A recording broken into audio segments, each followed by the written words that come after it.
Hello and welcome to this episode of Simply Saturday, where I get to show you a card that is fast and easy to make.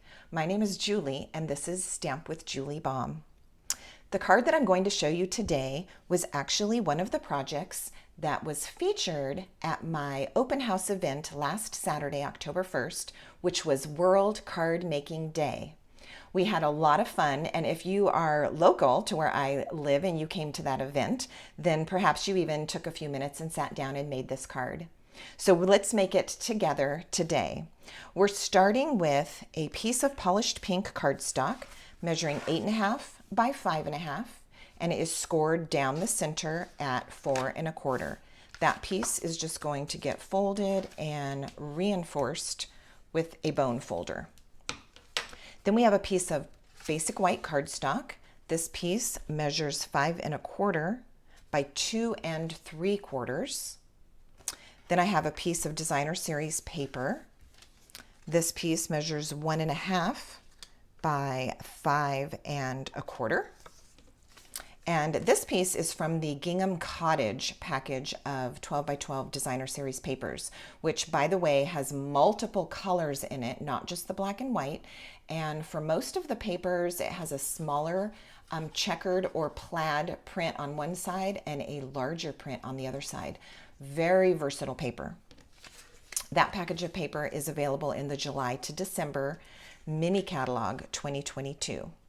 All right, so we're going to do a little bit of stamping and then we'll put our card together. The first thing that I'm going to do is stamp the words, and I am using a photopolymer stamp.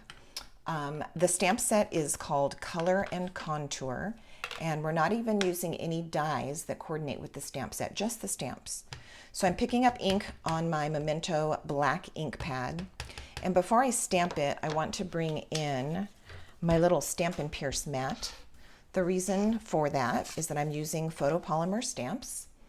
By design, photopolymer stamps do not have that little foam layer in here, as is common on our cling stamps, so there's not much give. So by placing a Stampin' Pierce mat underneath, you're able to get a little bit of give and therefore a cleaner stamped image. So I'm going to stamp this in the top left corner of my paper. If you're new to stamping and you do not have a Stampin' Pierce mat, I recommend that you get one and add it to your collection of tools. It is inexpensive and it's very handy to have.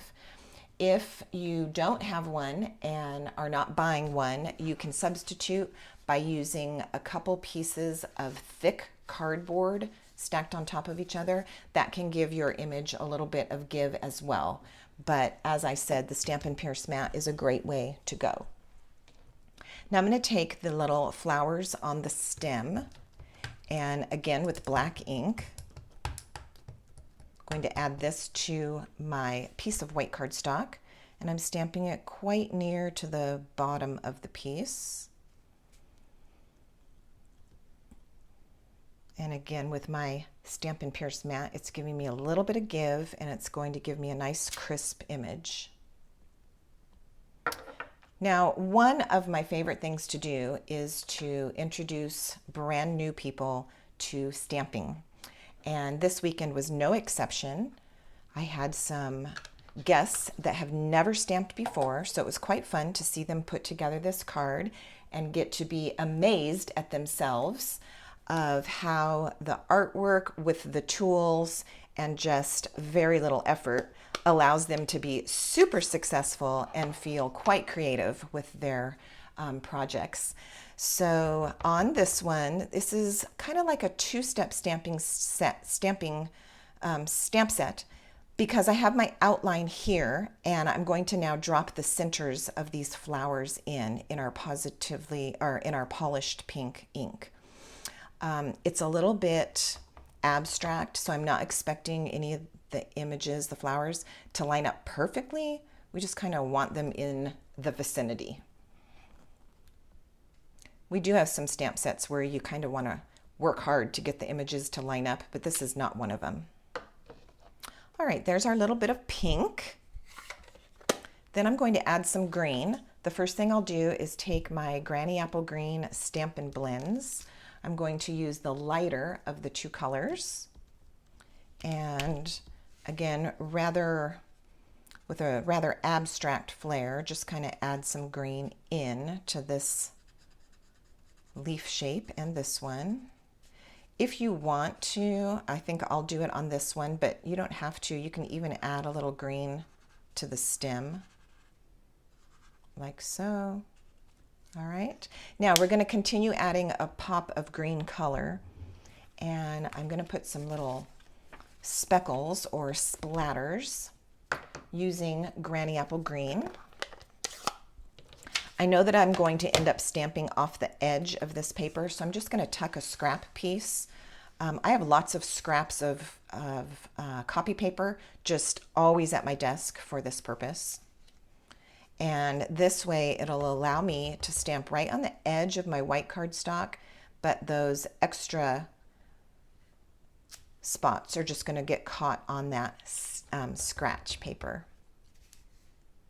It wouldn't matter a whole lot if it went onto my Stampin' Pierce mat, like it wouldn't ruin it, but the ink does stay kind of wet if it gets on here, and then perhaps when you're moving your project around you might pick up some extra ink that you did not mean to, and you're going to get a splotch. So when I remember, I like to just add the scratch paper underneath so that the extra ink doesn't go on to my Stampin' Pierce mat.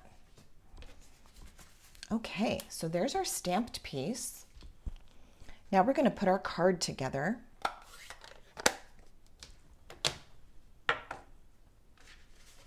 The first thing that I'm going to do is attach the designer series paper. And the reason for that is my stamped piece is actually going to overlap it a bit. And I like doing it that way because if you have tried before to put two pieces side by side and have them butt up against each other correctly, it can be very difficult and it can look messy, a little bit like a seam. So instead, I'm going to put my designer series paper on first, and I am eyeballing my pink margin on the top, the left side, and the bottom, getting it somewhat equal distance if I can. Then I'm going to take my stamped piece, put the glue on, and this piece is going to slightly overlap that designer series paper so that I don't have an awkward seam where they meet. And I'm also looking at this pink border as well.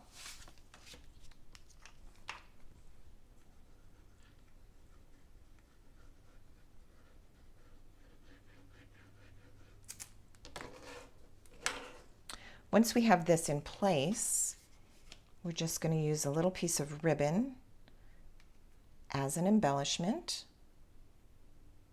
It's about 4 inches of ribbon, and it is polished pink. And at this point, you can decide where you're going to want your little ribbon knot. We're going to tie a knot in this. So this was one of those choose your own adventure cards that I offered on Saturday, and you could choose to put your little knot right here on the stem of the flower, which a lot of the ladies did choose to do, or over here on the black and white designer series paper, which is equally nice. So it's totally up to you. At the end, I'll show you one of each side by side. I'm using a glue dot to secure my little ribbon. So I've located a sticky glue dot right here on the backing paper. I'm pressing the knot into it and then peeling it off of the backing sheet. Now I've got sticky on the back side of this knot. So on this one, I'm going to go ahead and place it here on the designer series paper. And I'm going to give it a good press. It's really nice to use these glue dots for attaching your embellishments, because with liquid glue, you would need to wait long enough for it to dry. Otherwise, your bow or your ribbon or your other embellishment might just slip and slide around. All right, I'm just going to trim the ends of my ribbon just to give them that little slant. Clean up the edges.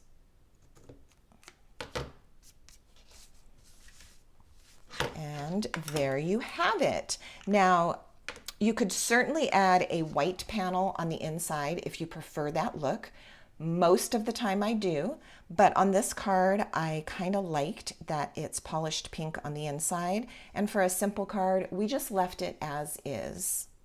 So this is the sample with the bow on the side. And here is an example with the little bow on the stem.